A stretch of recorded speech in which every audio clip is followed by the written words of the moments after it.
துன்பம் விலக ராஜாக்கள் செய்த சக்தி வாய்ந்த முருகன் வழிபாடு தெரியுமா? இறைவனை சரணடைந்தவர்கள் யாரும் கெட்டது இல்லை. அப்படியாக கலியுக வரதன் முருகப்பெருமான் பக்தர்களின் துயர் துடைப்பவர். முருகா என்ற குரலுக்கு அவர் நம்முடைய இன்னல்கள் அனைத்தும் தீர்த்து வைப்பார். அந்த வகையில் உங்களுக்கு அதீத கஷ்டம் வரும்பொழுது செய்ய வேண்டிய சக்தி வாய்ந்த முருகப்பெருமானின் பரிகாரத்தை பற்றி பார்ப்போம். மிகுந்த துன்பத்தால் அவதிப்படும் பொழுது ஒரு வெள்ளை காகிதத்தை எடுத்துக்கொள்ள வேண்டும். அந்த காகிதத்தின் நடுப்பக்கத்தில் நட்சத்திர கோலம் போட்டுக் கொள்ளுங்கள். நட்சத்திர கோலத்தில் 6 கட்டத்திற்குள் எழுதி நடுவில் ஓம் என்ற வார்த்தையையும் எழுதி அப்படியே சுருட்டி ஒரு நூல் போட்டு கட்டி வீட்டில் இருக்கும் முருகப்பெருமான் திரு உருவப்படத்தின் முன் பாதத்தில் வைக்க வேண்டும்.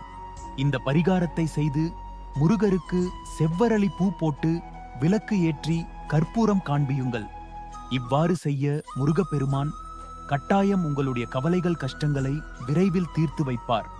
மேலும் இந்த பரிகாரத்தை ராஜாக்கள் காலங்களில் இருந்து செய்யப்பட்டு வருகிறது.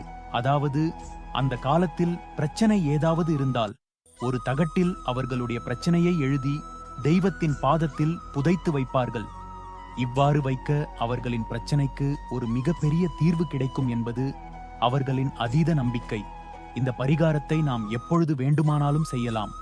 ஆக உங்கள் பிரச்சனை எதுவாக வேண்டுமானாலும் இருக்கட்டும், முழு நம்பிக்கையோடு வேண்டுதல் வைத்து இதை செய்ய முருகன் அருளால் உங்கள் வேண்டுதலுக்கு விரைவில் நல்ல முடிவு கிடைக்கும்.